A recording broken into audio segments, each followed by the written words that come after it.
Okay, so today we'll be talking about rotations. And the angle of rotation is how much you're rotating by. Okay, the center of rotation is just a point you're going to be rotating about. Okay, so let's start looking at a figure.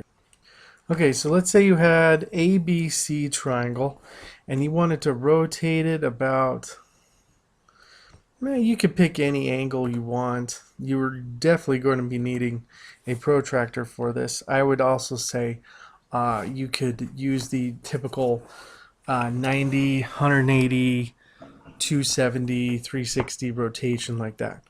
Okay, so here's how it's going to go. Let's rotate it about point O.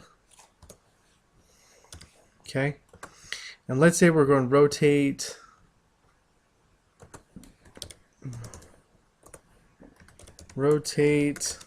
about O, let's say 80 degrees. Okay, all right, so here's what you're going to do is you're going to take a line straight from B to O.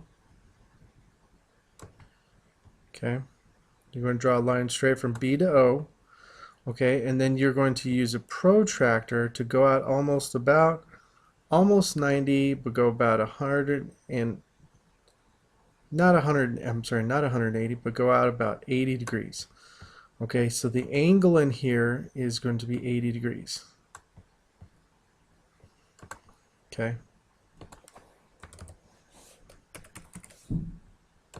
All right, and then what you're going to do is you're going to use a compass. Okay, remember, I'm not actually using a compass. You're going to use a compass to mark off the distance between O and B, and you're going to find another point, which is going to be B prime.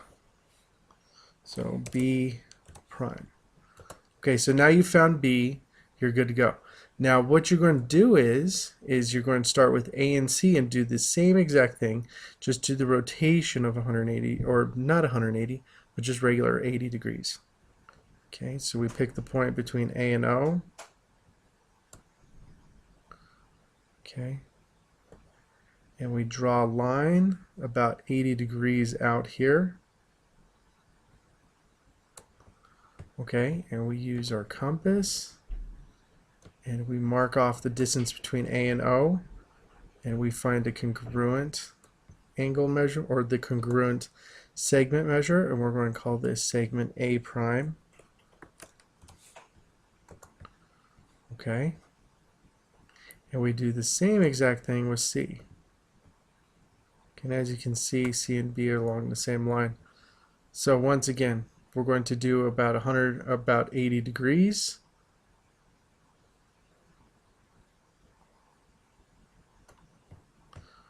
Okay, and we take our compass and we measure the distance from C to O, and then we do the same exact thing here.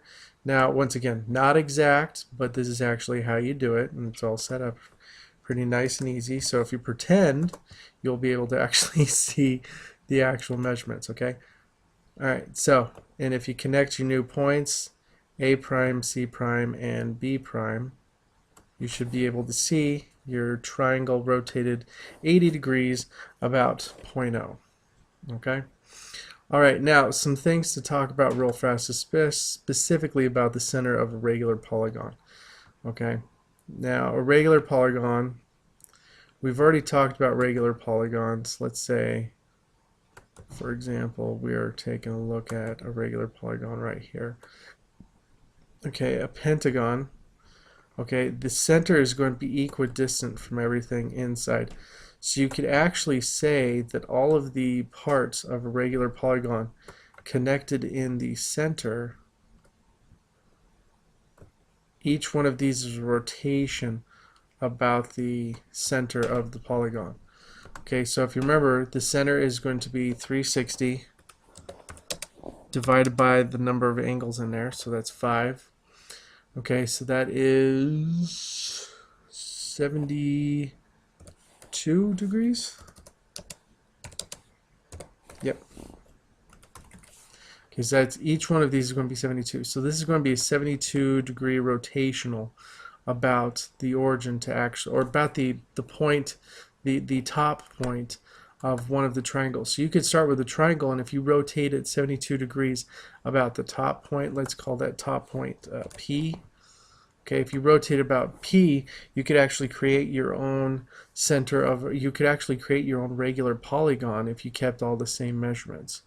Okay, so it's some really cool stuff to just work with right here. Okay, that's it for rotations. My recommendation to you is if you're doing like a 90-degree rotation counterclockwise or clockwise, counterclockwise, we haven't talked about this since like elementary school, is going to be going in this direction.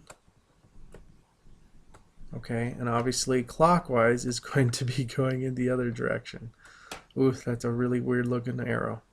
Okay, but counterclockwise and clockwise are important.